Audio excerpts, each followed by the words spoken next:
Paz do Senhor Jesus. Graças a Deus.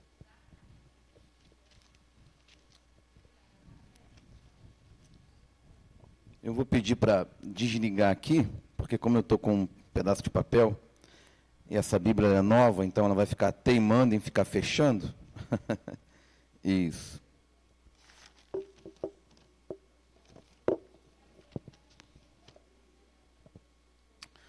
Meus irmãos, eu louvo a Deus pela oportunidade de estar aqui na cidade de Oswaldo Cruz.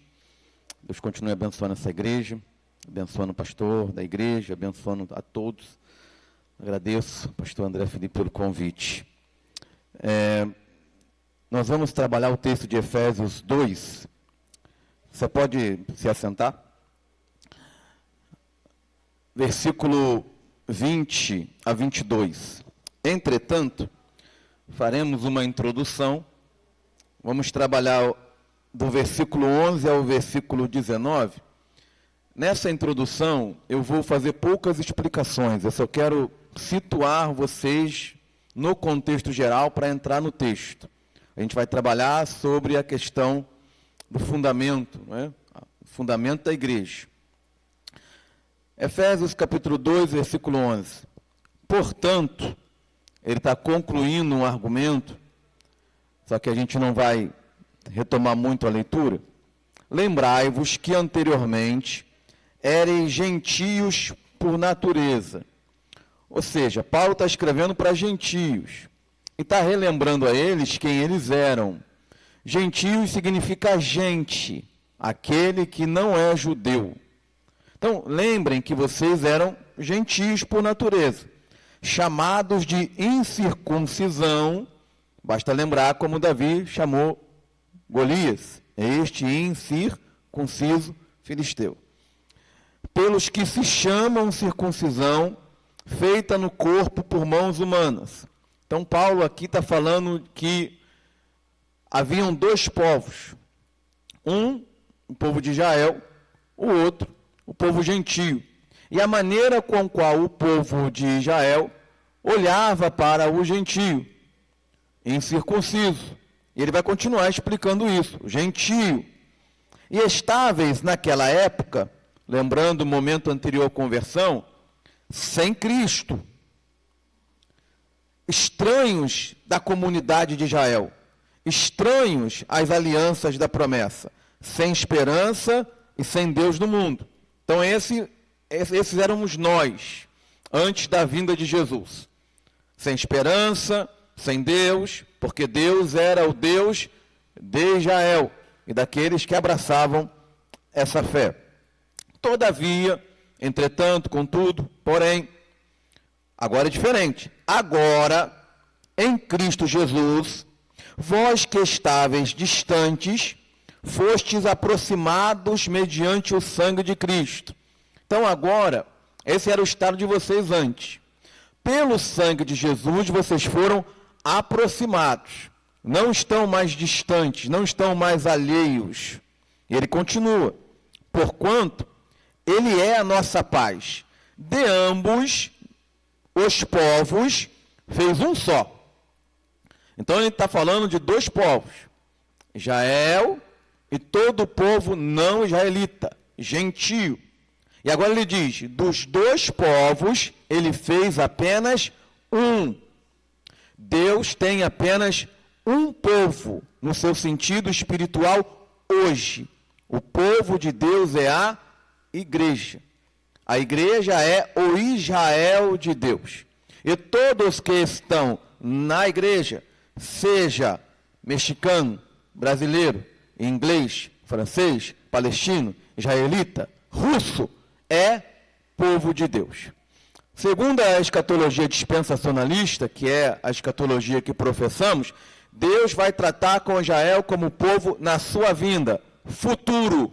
Nesse momento, o povo de Deus é a igreja. E tão somente a igreja.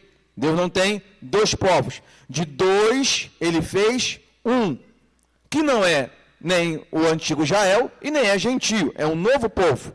E ele continua, dizendo, derrubando o muro de separação em seu próprio corpo, na sua encarnação e na sua morte. Então, em Cristo, esse muro que havia entre quem era descendência de Abraão e quem não era descendência de Abraão, foi removido pela fé, porque agora, pela fé, qualquer um que creia em Cristo torna-se filho de Abraão, como Jesus disse. Vocês não são filhos de Abraão porque vocês fazem a vontade do diabo, vosso pai é o diabo. Então Jesus já havia trago a ideia de que ser filho de Abraão é muito mais do que uma descendência genética sanguínea, mas é uma relação de fé, porque vamos lembrar que anteriormente Abraão era gentio, Abraão estava em Ur dos Caldeus, no lugar mais idólatra do mundo, quando Deus se revelou a ele, e ali ele passou a ser o pai da fé, o pai de Israel, o pai da circuncisão, e ele continua, anulou a lei dos mandamentos expressas em suas ordenanças, para em si criar dois o quê? Dois povos. Então, Jesus nele, no seu corpo, na sua morte, dos dois povos, criou um novo ser humano, realizando assim a paz. Eu estou lendo aqui a versão King James, a sua pode ser um pouco diferente. E reconciliar com Deus os dois em um só corpo pelo ato da cruz, por intermédio da qual ele destruiu toda irreconciliabilidade, ou seja, toda a separação, a falta de conciliação foi destruída. Aí ele vai avançando. Pois por meio dele, por Cristo, tanto nós judeus, como vós, temos pleno acesso ao Pai por um só Espírito. Ele está falando da igreja. E aqui ele chega na parte onde a gente vai começar a fundamentar a palestra de hoje. Portanto, mais uma vez, ele vai concluir o argumento. Já não sois mais estrangeiros, nem imigrantes. Pelo contrário, sois concidadãos dos santos e membros da família de Deus. E edificação, está escrito edificados, mas eu estou falando edificação porque é o que eu quero trabalhar 3 marcos aqui. Então ele diz, olha, agora, portanto, vocês não são isso, não são isso. Vocês são cidadãos dos santos, família de Deus e edificação. 3 imagens, 3 alegorias para trabalhar a igreja. A primeira, cidadania, sociedade. A igreja como uma sociedade espiritual. A segunda, a igreja como família espiritual. A terceira, a igreja como construção espiritual. Antes de trabalhar as 3 ideias, quero trabalhar a ideia principal, que é a igreja como povo e comunidade. As 3 imagens são imagens coletivas, imagem de povo, imagem de comunidade. Toda a nossa realidade, ela é um espelho da realidade eterna. Deus é a comunidade, como foi dito aqui sobre Trindade. Deus, ele nunca esteve só consigo mesmo, porque Deus é multiplicidade na unicidade. Ele é Pai, ele é Filho e ele é Espírito Santo. E dentro desse monoteísmo trinitariano que nós cremos, sabemos que toda a realidade, então, ela tem o seu fundamento em Deus, que é eterno, incriado, atemporal, como comunidade. Nunca houve um tempo em que não houve comunidade, porque o próprio Deus é comunidade. E quando Deus, então, resolve criar, resolve fazer algo, né, ele vai criar todas as coisas debaixo dessa ideia de comunidade. Vamos olhar toda a criação de Deus, pode aumentar um pouquinho aqui o meu retorno, por gentileza. Desde o mundo imaterial, invisível, até as coisas maiores, até as coisas eternas. Por exemplo, quando a gente olha para o mundo microscópico, para o mundo biológico, os fungos criam comunidades, as bactérias criam comunidades. Nós olhamos e vemos como é o átomo, nós sabemos que o oxigênio é H2O, ou seja, as coisas se unem para formar realidade. É assim no mundo invisível, é assim no átomo. Então, quando a gente olha para a realidade nesse nível, a gente percebe que toda ela é comunidade. Por exemplo, quando você fica doente, os glóbulos brancos se reúnem para combater a doença, os leucócitos. Então, há um agrupamento para que possa haver o combate. Então, o mundo microscópico, o mundo nos menores dispositivos que você pensar, é um mundo em comunidade. Quando viemos para o mundo da flora, também é comunidade. Hoje os cientistas descobriram, por exemplo, que as árvores elas se comunicam entre si pelas raízes. Há uma comunicação entre as árvores. Se você tem um terreno, vamos colocar o tamanho da minha casa, 100 metros quadrados. Você tem um terreno de 100 metros quadrados. Digamos que você comprou lá um espaço, lá em Itaboraí, por exemplo, um lugar de plantio, um lugar menos urbano. Se você pegar lá e separar 10 metros e colocar milho, 10 metros colocar arroz, 10 metros colocar cebola, 10 metros colocar pepino, 10 metros... Se você pegar e fazer lotes de 10 metros de coisa diferente, não vai dar certo. Ninguém planta assim. Ninguém coloca uma macieira no meio de um monte de bananeira. Ninguém coloca uma bananeira no meio de um monte de macieira. Ninguém coloca, aqui é um terço de machixe, um terço disso e aqui isso. Não. Mesmo quando uma fazenda, um sítio, ela não tem uma plantação única, ela tem um espaço onde você planta uma única coisa, uma única comunidade. Vai plantar arroz? É arroz. Vai plantar milho? É milho. Vai plantar árvore frutífera? É árvore frutífera. E aí você tem um espaço. E aí mais em outro lugar, você tem naquele mesmo terreno uma outra plantação de outra coisa. E dependendo do terreno, e dependendo da diversidade que você quer fazer, uma plantação de outra coisa. Mas milho está com milho, feijão está com feijão, arroz está com arroz. Então, quando a gente olha para o mundo na fauna, você percebe que há uma comunidade, há um agrupamento, as coisas funcionam juntas. Quando a gente sai para o mundo mineral, a gente percebe que quando o terreno não foi muito mexido pelo homem, porque o homem, não é? Geografia é isso, é a ação do homem sobre o terreno natural, não só apenas o terreno natural, tem um rio, aí você faz o desvio do rio, você faz uma hidrelétrica, enfim. Quando o terreno é um terreno que é pouco movido pelo homem, ele tem um limite de diversidade. Geralmente ele vai ter uma composição maior de um tipo de rocha. Então, dificilmente você vai ver um pequeno terreno com vários tipos de rochas diferentes. Você tem um agrupamento. Então, mesmo no mundo mineral, você tem uma ação de comunidade, mesmo não sendo seres vivos, como as plantas são. Quando a gente vem para o mundo animal, percebemos que os animais se agrupam em comunidade. As abelhas têm as suas colmeias, as formigas têm os seus formigueiros. Os animais selvagens têm as suas alcateias, os peixes têm os seus cardumes, as aves têm os seus bandos, e por aí vai. Os animais, em sua maioria, vivem em comunidade. Você pega lá a família dos macacos, seja qual for, orangotango, seja qual for, é comunidade, para se protegerem, para se desenvolverem, para caçarem juntos, para procriarem. Então você olha para a realidade, e a realidade é toda formada em comunidade. Se, por exemplo, um cão for abandonado, como tem gente que faz isso, não é? De vez em quando aparece na televisão, aquele cão, provavelmente, ele não vai ficar sozinho. Você já percebeu que na rua, os cães que estão abandonados, que a gente chama de vira-lata, geralmente eles estão em pequenos grupos.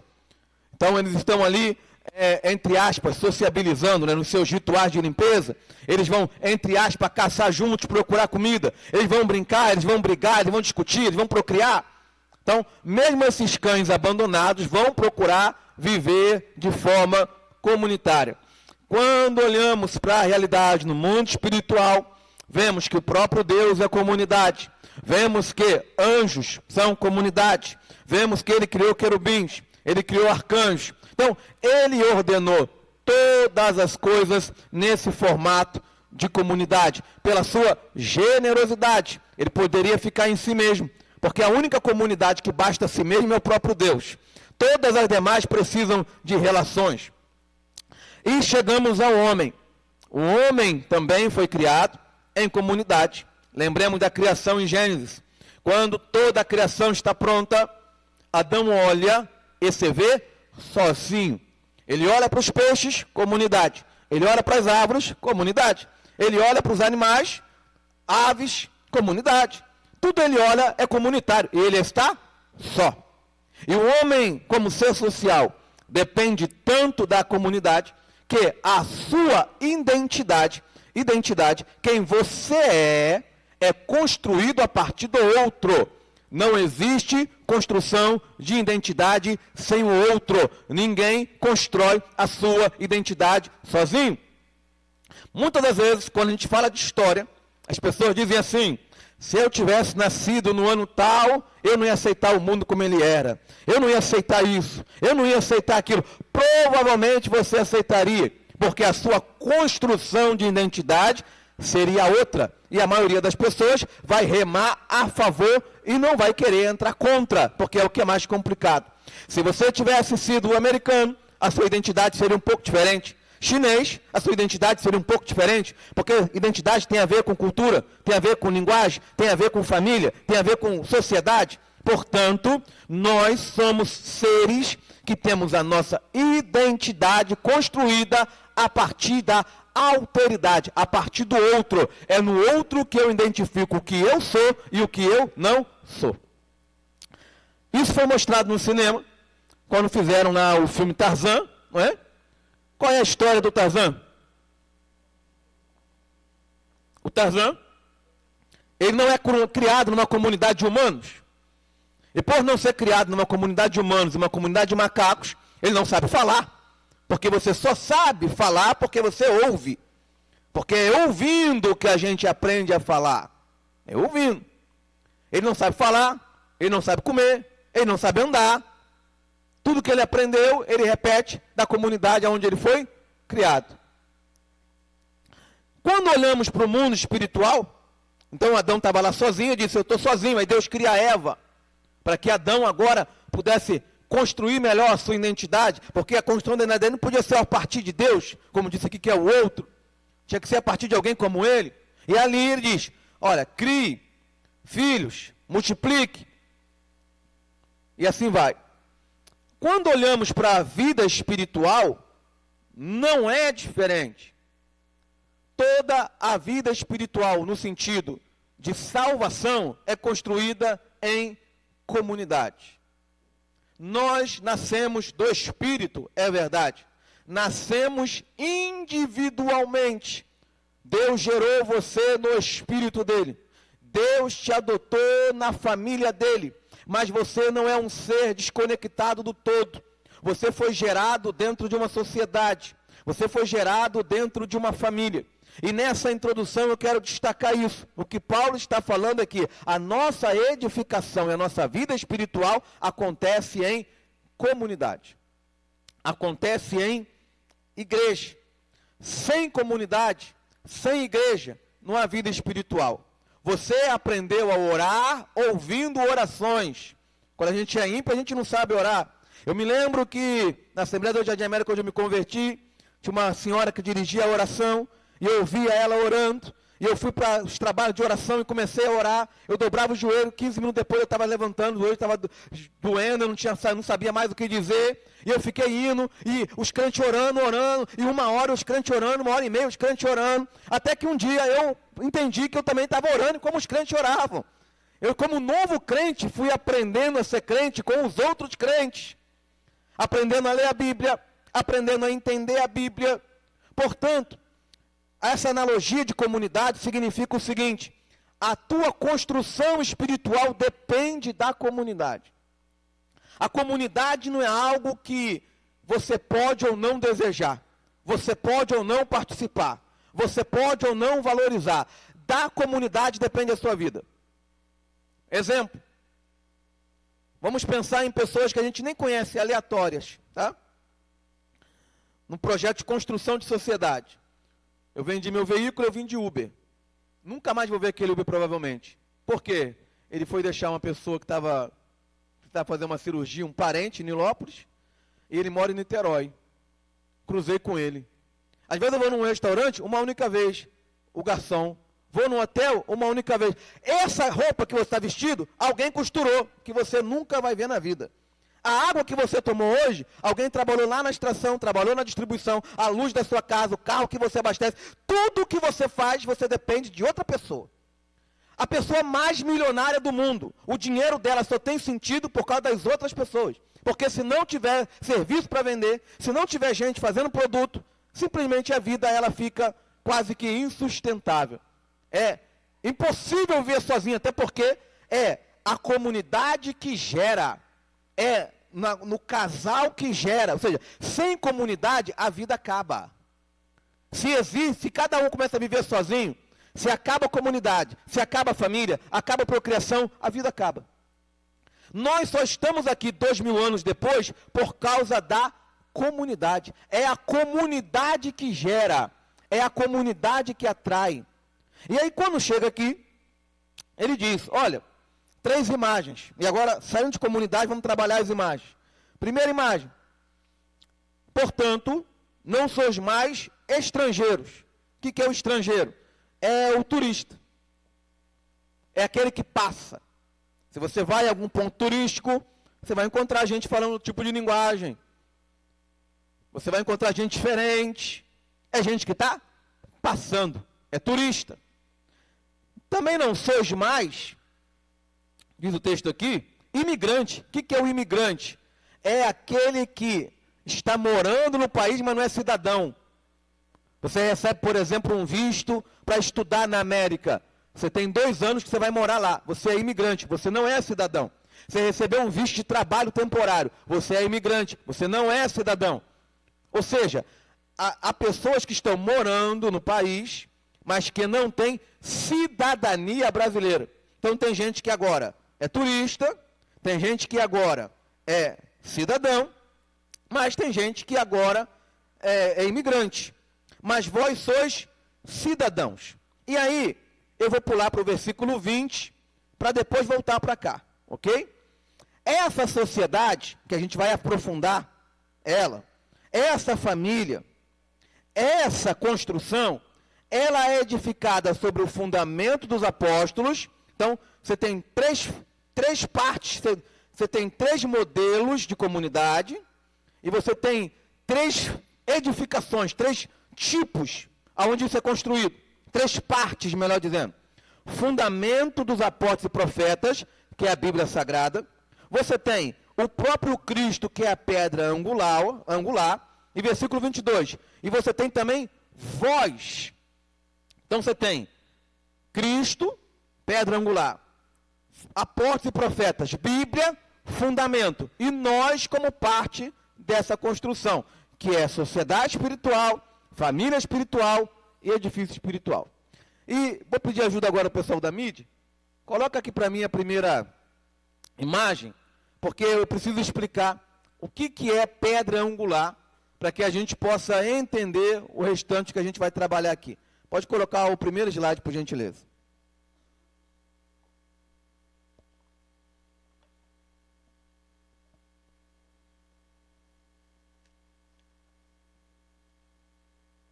Ok. Isso aqui é um arco, tá? Quando coloca aqui no branco não tá aparecendo muito. Mas você vê que tem uma pedra ali no meio, que ela é um pouco diferente. Aquela pedra que é um pouco diferente, que está no meio do arco, aquela é a pedra angular. Lógico, existem outras construções, eu escolhi a do arco. Existem outras construções onde você tem a pedra angular. Mas a do arco é a que melhor exemplifica o que Paulo está falando, até porque era um tipo de construção muito comum na época. Se você, por exemplo, abrir aí e for olhar Roma, você vai ver vários arcos. Esse tem um muro atrás, mas a gente vai ver outros que não tem. E essa pedra que está ali no meio, ela tem um papel fundamental. Segunda imagem.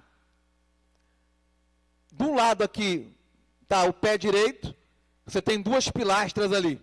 Aquelas pilastras são o fundamento. Aquilo é o fundamento.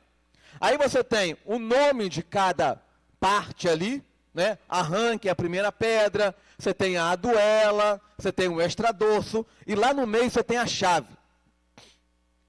Aquilo ali que está como chave chamada de mestra, ou seja, pedra-chave, pedra mestra, pedra principal, pedra angular, pedra de ângulo, é aquela imagem ali. A gente geralmente pensa em pedra angular como base, ok? Mas não é exatamente isso.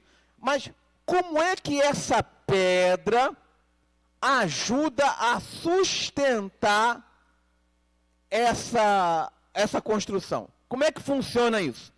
Então, a gente vai colocar 2 vídeos para você entender o que é pedra angular.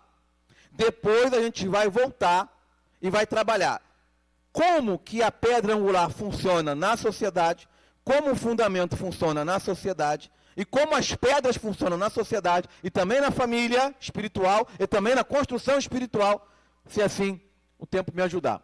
Coloca o primeiro vídeo, por gentileza. Pode parar no 48, né? Como deixei para vocês registrado.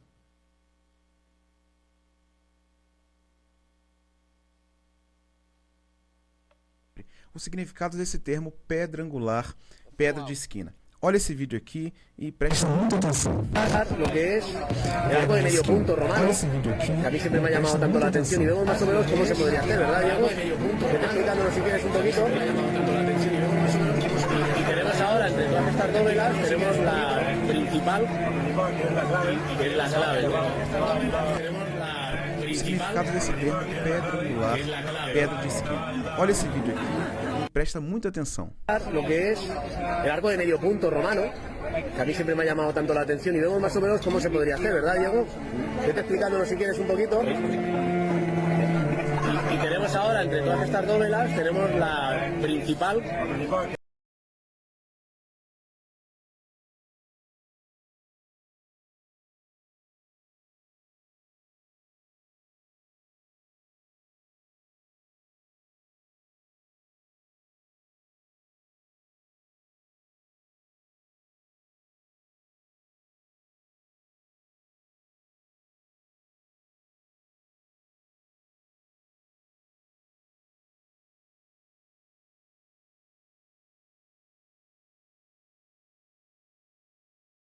O significado desse termo pedra angular, pedra de esquina. Olha esse vídeo aqui e presta muita atenção.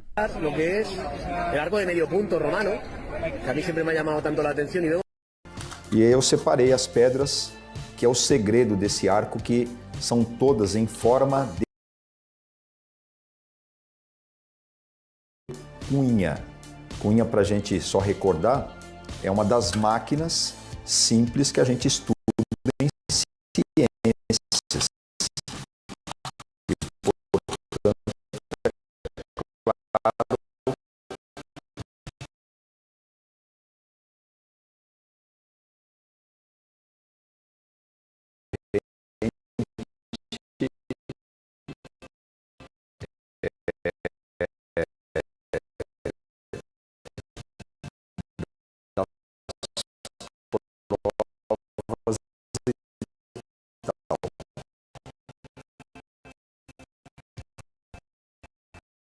Está se perguntando, eu deveria perguntar, né?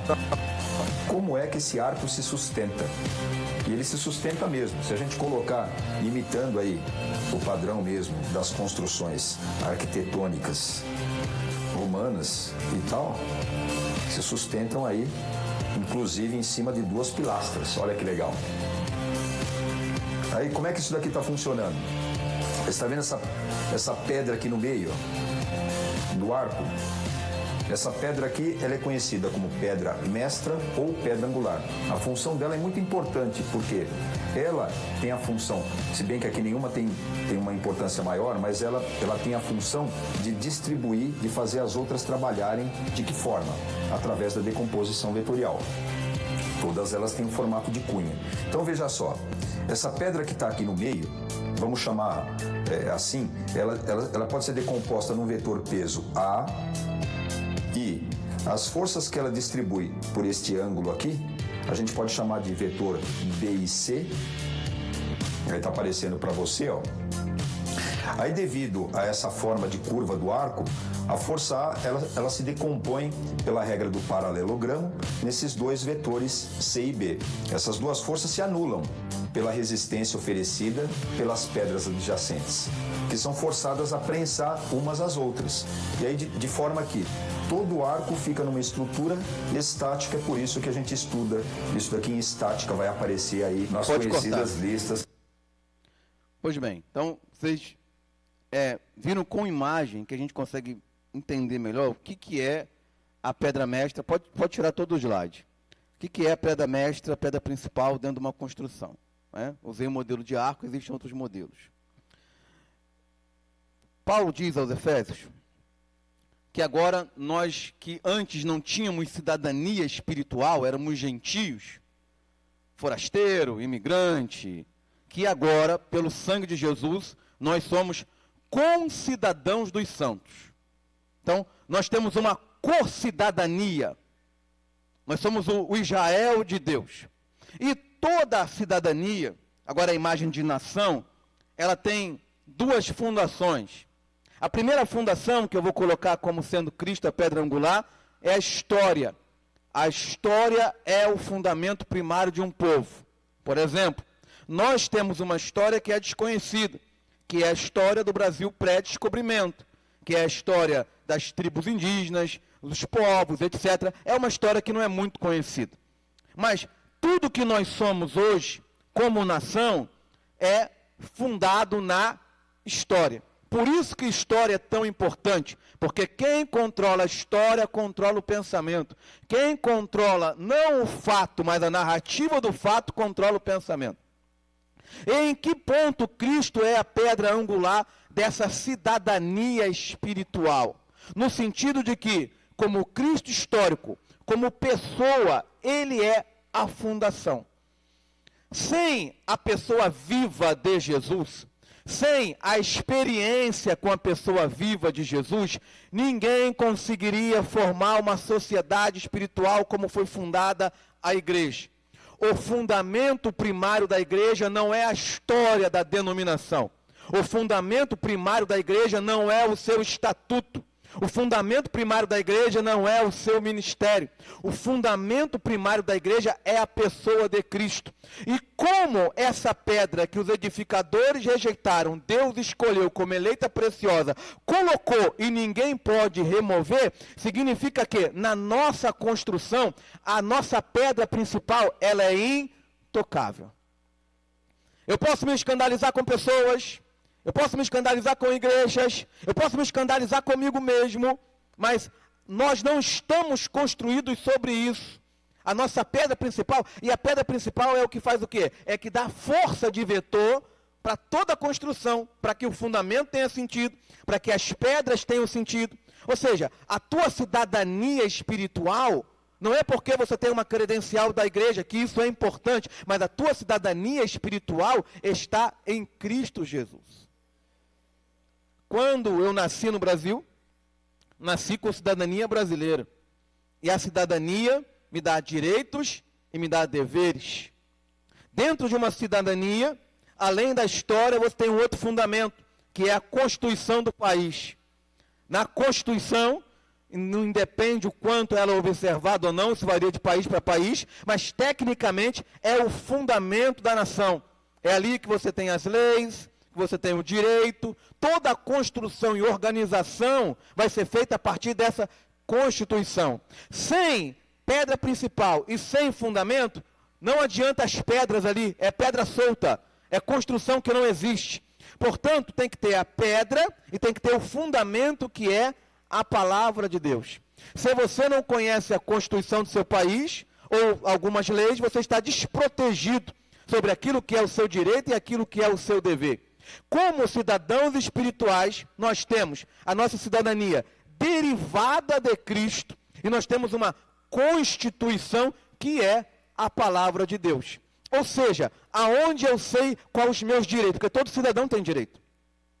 Se vamos levar a Constituição ao pé da letra, direito à moradia, direito à alimentação digna, direito ao emprego, direito a isso, direito àquilo. Como é que eu sei qual é o meu direito? Como é que eu sei que alguém não pode me caluniar publicamente, que eu tenho o direito de processar? Aonde eu sei? Na Constituição. Aonde você conhece os teus direitos como cidadão? Logicamente que quando a gente fala de direito em teologia, a gente sempre tem a concepção que é tudo pela graça.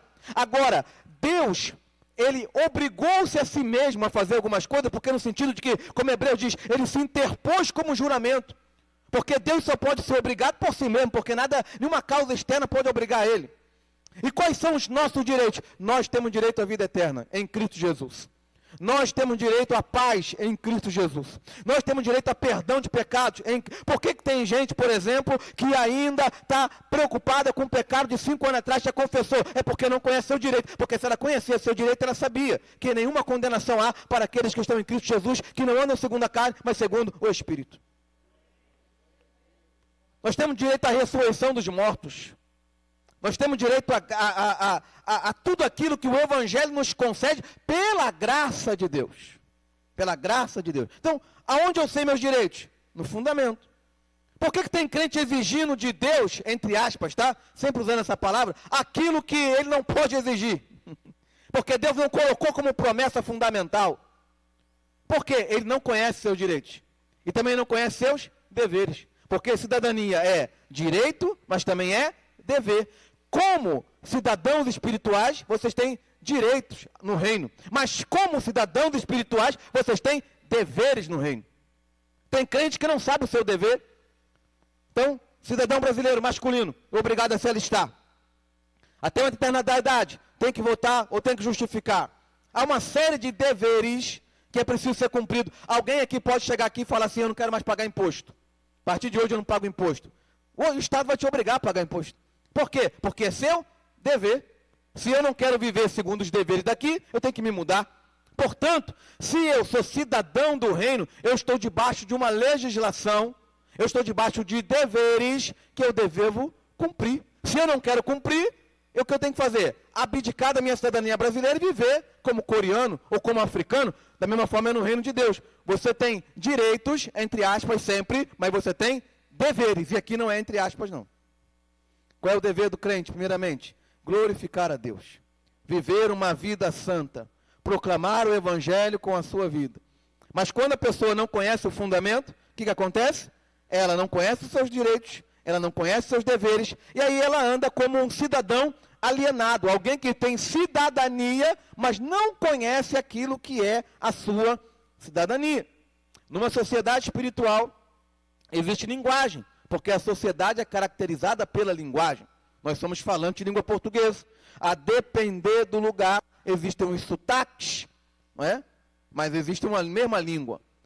Nós que somos sociedade espiritual, nós temos uma linguagem que vem do Cristo e é fundamentada pelos apóstolos. E eu não estou falando de linguagem no sentido de linguagem de tribo, por exemplo, manto, mistério, varão, varoa, carruagem, terra, e nada contra, eu também, dependendo do contexto, também posso usar. O que eu estou falando é que a nossa linguagem é uma linguagem de paz, é uma linguagem de amor, é uma linguagem de edificação, é uma linguagem de consolação, é uma linguagem que cessa contenda, é uma linguagem pacífica, é uma linguagem moderada, é uma linguagem de graça, é uma linguagem do Espírito, porque como cidadão do reino de Deus, eu aprendo a falar a linguagem do reino. E aonde está a linguagem do reino? A linguagem do reino está na palavra de Deus.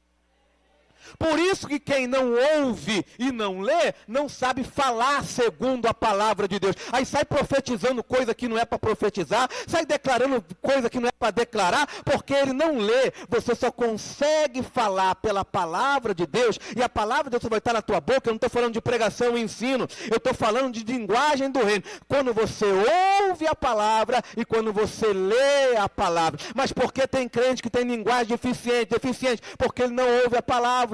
Ele não presta atenção no culto, não sabe o que foi pregado, não valoriza o culto de ensino, não medita nas escrituras, aí ele não sabe o que fala. Aí é crente que vai para a rede social falar de horóscopo, é crente que vai para a rede social falar de coisa que não tem nada a ver, porque ele não conhece a sua linguagem.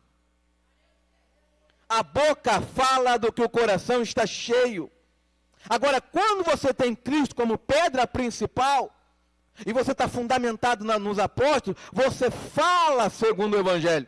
Você fala segundo o Espírito, no dia a dia, no negócio, quando você está num lugar, quando você é chefe, quando você é empregado, quando você é grande, quando você é pequeno, quando você está no ambiente universitário, quando você está no ambiente acadêmico, quando você está no ambiente da igreja, porque a linguagem do reino não é uma linguagem de dentro de quatro paredes, é uma linguagem para a vida.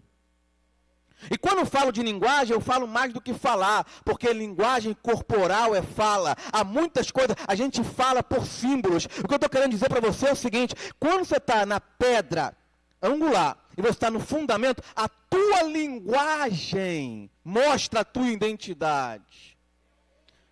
Pedro disse, não conheço. A pessoa via e dizia, tu é? Não conheço, tu é? Porque a nossa linguagem denuncia a nossa identidade. Como sociedade espiritual, temos direitos, temos deveres e temos linguagem. O papel da pedra é o papel fundamental. O papel do fundamento é também um papel fundamental. Mas nós temos o nosso papel. Você viu a imagem ali? Deus não construiu a igreja sozinho. Deus não construiu uma igreja para ele ser a única pedra. Ele é a pedra principal. E aí entra a nossa responsabilidade como igreja. Porque a gente, muitas das vezes, mestre Douglas, fala da igreja como se estivesse fora dela. Ah, porque a igreja é isso, porque a igreja é aquilo. Sabe, como a gente fala do brasileiro também, porque o brasileiro é 7-1, porque o brasileiro não tem educação, porque o brasileiro... Aí a gente esquece que a gente é brasileiro. Estamos falando da gente mesmo. E a imagem é que nós somos pedras dessa construção. Pedro vai dizer, vós sois pedras eleitas. Significa o quê? Que a igreja que Jesus está construindo passa por mim e passa por você. Não importa se você é pastor, não importa se você é leigo, não importa se você é novo convertido, não importa se você nasceu no Evangelho, você faz parte da construção da igreja no sentido amplo e da igreja aqui em Oswaldo Cruz. Porque às vezes a gente se exime. Cristo, ele não criou a igreja sozinho, ele colocou nós nesse projeto. Significa o quê? Se você entende que a igreja precisa orar mais, comece pela sua vida de oração. Porque a sua vida de oração vai influenciar a comunidade. E se tem uma coisa que você não precisa de autorização, você não precisa de oportunidade, você não precisa de nada, é orar. Orar é a coisa mais autônoma, porque você ora quando você quiser, pelo que você quiser, e não tem que dar satisfação a ninguém, a não ser a Deus. Se você quer uma igreja que seja mais amável, ame mais. Se você quer uma igreja que seja mais comunitária, se você acha que as pessoas estão faltando muito, seja o exemplo, falte o menos possível. Se você quer uma igreja que seja próspera financeiramente, dê o exemplo, dê com abundância, creia que Deus prospera. Ou seja, a igreja é reflexo de cada um de nós. Mas geralmente, quem mais reclama da igreja é quem não está construindo, ou quem está atrapalhando a construção. É quem não vem no ensaio que reclama que está mal ensaiado. É quem não vem na EBD que quando vem reclama do horário. É quem quase não vem do culto que vai reclamar da mensagem. Quem está construindo tem menos tempo de murmurar, ele está construindo. Agora, quando eu estou construindo, aí eu tenho autoridade para falar, porque eu estou com a ferramenta na mão. Portanto, nós somos pedras desse arco. O arco, você viu a imagem, não se sustenta sem a pedra principal, mas também não se sustenta sem as demais pedras. Não se sustenta. Ele precisa, e assim ele quis fazer, nos deu essa responsabilidade. Se a gente quer uma igreja mais avivada e mais espiritual, passa por nós. Passa por nós. A comunidade é o nosso reflexo. Basta olhar a igreja de Corinto. Por que na ceia tinha problema? Porque tinha problema o tempo todo. A ceia é um reflexo da comunidade. Brigava por causa de processo na justiça. Brigava porque um era espiritual, o outro não era. Brigava porque um comia carne, o outro comia legume. Brigava porque tinha partido. Quando chegar na ceia vai descer algum poder? Gente, a ceia era o reflexo. Era confusão antes, na ceia era confusão também. Ou seja, a gente tem que chamar a responsabilidade para que tipo de igreja a gente está construindo a partir da nossa vida espiritual. O segundo exemplo é o papel da família. A igreja como família. A igreja como família, você tem laços biológicos na família, não na igreja. Laços legais e laço afetivo.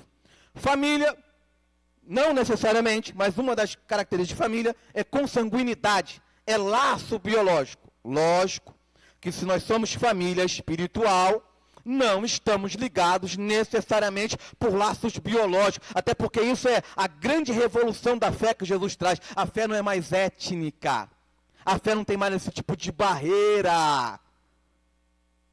Até dessas pedras, vamos dizer, Deus pode suscitar filhos a Abraão. Quem crê como Abraão também é filho de Abraão. Foi o que foi dito aqui. Na igreja, todas essas barreiras foram colocadas por terra. Eu fico olhando quando, por exemplo, algumas pessoas querem trabalhar, e por isso que é bom estudar teologia, estudar outras disciplinas. Então tem gente que vai trabalhar ancestralidade. Aí diz assim, não, porque você é negão, você tinha que ser ou da Umbanda ou do Candomblé, porque isso aí vai honrar a tua ancestralidade. Esse argumento tem sentido para quem está baseando religião e fé em etnia. Em etnia. Ou seja, quando eu faço esse tipo de argumento, eu coloco um tipo de barreira de separação e é muito mais a ver preconceito. O que Jesus traz? A fé em Jesus é uma fé que não está ligada em etnia. Não importa a tua família, não importa a tua origem, só importa uma coisa, você crê? Se você crê, você sai daqui com uma certidão de nascimento na hora. O Espírito Santo faz você nascer de novo e você sai mesmo da família de Deus.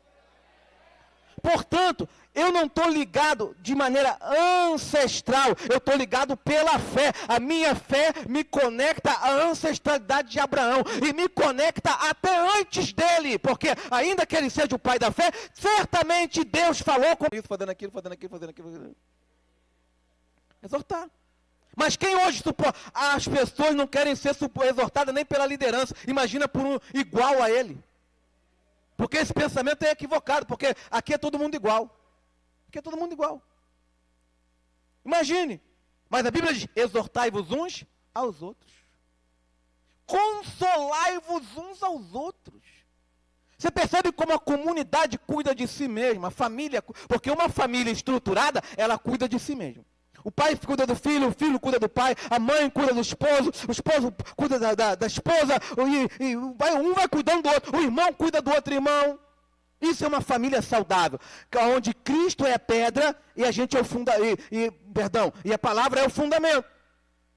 Quando você vê alguém que não ama a família, que não ama a igreja, certamente ele não é da família. Não é. Porque nem todo mundo que está no meio do trigo é trigo.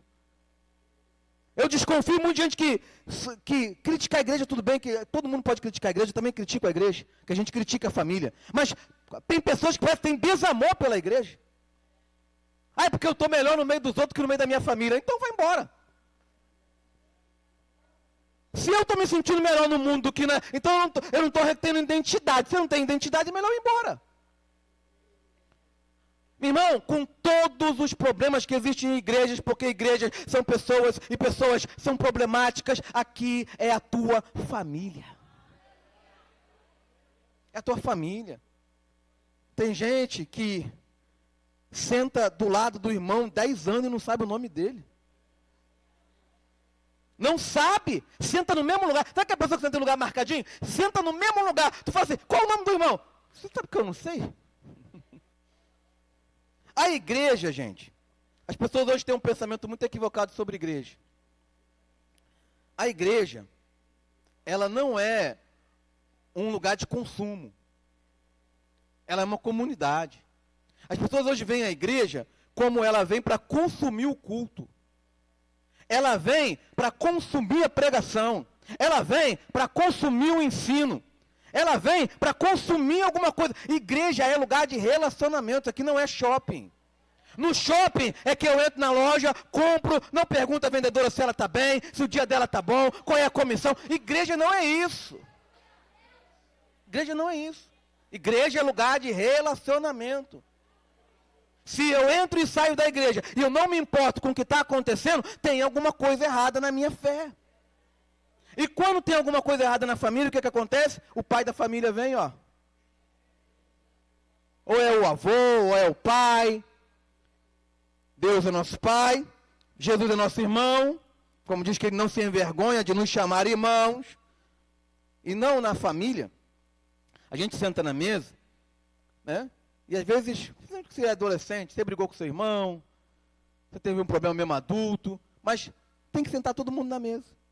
O pai não vai dizer assim, não, tira o André para o Bruno sentar, tira o Bruno para o André sentar. Não, querido, você vai ter que sentar na mesa com todos, inclusive com aqueles que você não simpatiza muito.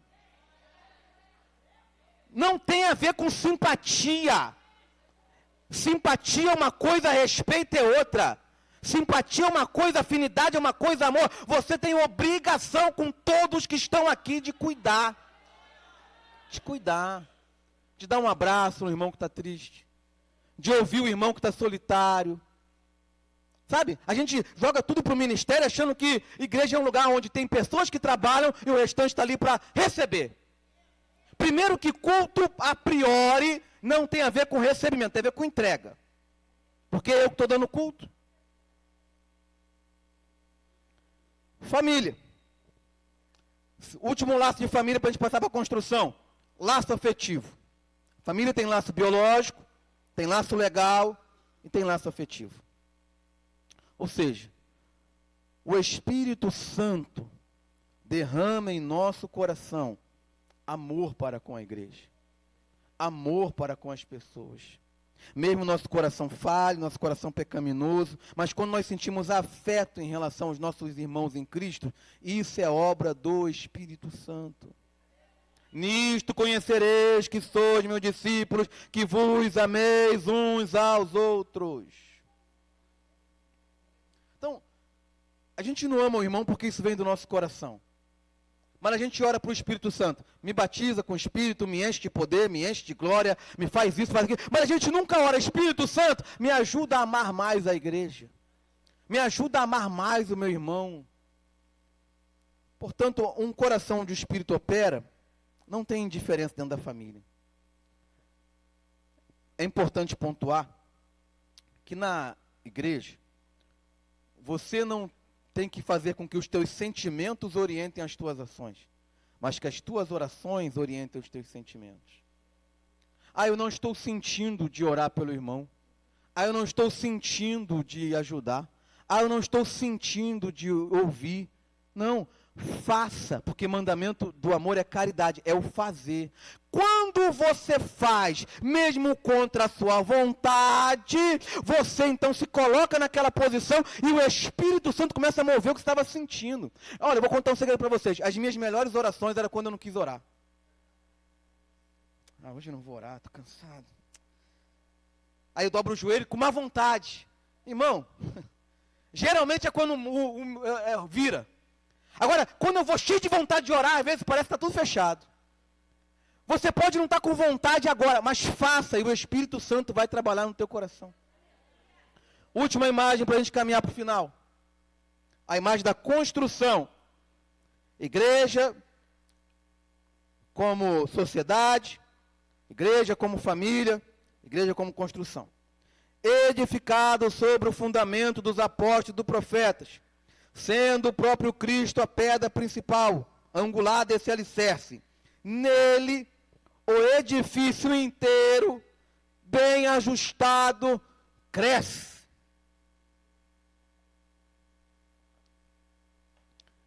Se eu estou nele, como foi feita a imagem aqui que eu mostrei a vocês, se eu estou fundamentado nos apóstolos, nos profetas, o edifício inteiro cresce. O teu crescimento espiritual só tem sentido na relação com a comunidade. O teu talento só tem sentido na relação com a comunidade. Deus não está interessado em fazer você crescer espiritualmente para si. Deus está interessado em que você cresça espiritualmente para outros. Que você cresça espiritualmente para edificar, para ser bênção. Ou seja, se você cresce, a igreja cresce. Você quer que a igreja cresça em piedade, cresça em oração, cresça em graça, cresça você no Senhor. Porque o edifício inteiro. Deus não olha para a igreja e diz assim, eu quero fazer crescer os adolescentes, eu quero fazer crescer a mocidade, eu quero fazer crescer os irmãos, eu quero fazer crescer as irmãs. Ele quer que o edifício inteiro cresça. Imagina você passar em frente a uma obra, aonde está fazendo construções para moradia, e você vê que cresceu de um lado e não cresceu do outro. Você diz, mas que tipo de construção é essa? Levantou metade está maior que a outra, o crescimento é inteiro. Quando você coloca lá um muro de tijolo, você coloca uma linha inteira, depois você coloca outra linha, depois você coloca outra linha, e assim o edifício vai crescendo. Portanto, essa edificação é para que a igreja cresça. E crescer nem sempre é o que a gente imagina. Porque crescimento da igreja é muito mais do que número. É muito mais do que estatística. É muito mais de quantos batismos foi feito, quantos saíram, quantos trocaram de igreja, e quanto aumentou a igreja financeiramente. É muito mais do que isso. Crescimento é uma coisa que você só consegue mensurar em Deus. Porque é edificação, é discipulado. Então, o edifício inteiro bem ajustado.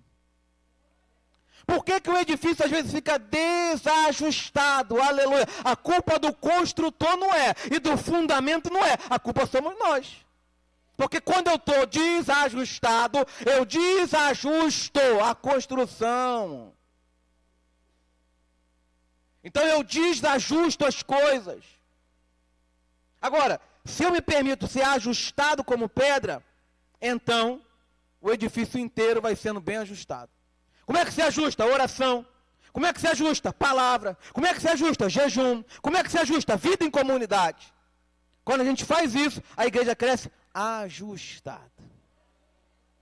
Ela não cresce de um lado e do outro lado ela está muito difícil e cresce numa linha e para o outro lado não. Ela cresce ajustada. Chegando ao final. Para quê? Para ser templo santo no Senhor. A gente fala sempre de nós como templo do Senhor, é verdade? Nós individualmente somos moradia de Deus, mas a igreja como eclésia, como comunidade, é templo do Senhor. É o lugar onde Deus mora, onde Deus habita. Sabemos que a teologia é progressiva. E o pensamento antigo, né? É que Deus habitava em determinados lugares. Deus estava em determinados lugares. Ele descia em determinados lugares. Então ele desce no Éden, ele desce na tenda do testemunho, ele desce no Sinai. E então, aí o profeta vai dizer, não, Deus está no Senador de monte, Deus de monte, Deus de vale. Aí a samaritana vai dizer, onde é que Deus está? Aí Jesus vai dizer, olha, aonde houver um adorador. Ou seja, hoje nós sabemos que Deus habita em nós. Deus habita na igreja como comunidade. Portanto, se eu digo que o Espírito de Deus habita em mim, eu preciso viver em comunidade. Porque se eu não reconheço que o Espírito de Deus habita em você, é porque o Espírito Santo não habita em mim. Porque o Espírito Santo não vai entrar dentro de mim para que eu possa rejeitar a igreja, mas para que eu possa abraçar a igreja. Edificados, nele o edifício inteiro bem ajustado, cresce para ser templo santo no Senhor, no qual também vós juntos sois edificados para a morada de Deus no Espírito. Então, por que essa é bom? Para que sejamos edificados, para a morada de Deus em Espírito. Por que cada culto? Por que cada aula? Por que cada oração? Para que sejamos edificados como igreja. Você faz parte dessa construção. É aqui, como igreja, como sociedade, aonde Deus coloca funções, aonde Deus coloca vocações, porque na sociedade cada um tem o seu papel. Um vai ser eletricista, outro vai ser bombeiro, outro vai ser policial. E na igreja Deus distribui as vocações. A vocação só tem sentido na comunidade. Porque do que me adiantaria um ministério de mestre sem ninguém para me ouvir? Do que me adiantaria uma vocação que não fosse reconhecida? É a comunidade que reconhece a vocação. É a comunidade que é edificada com a vocação. É a comunidade que abraça as vocações. E é na comunidade que as vocações são desenvolvidas. Então, se você quer que o seu ministério cresça, se envolva na comunidade. Quem pode aplaudir o Senhor?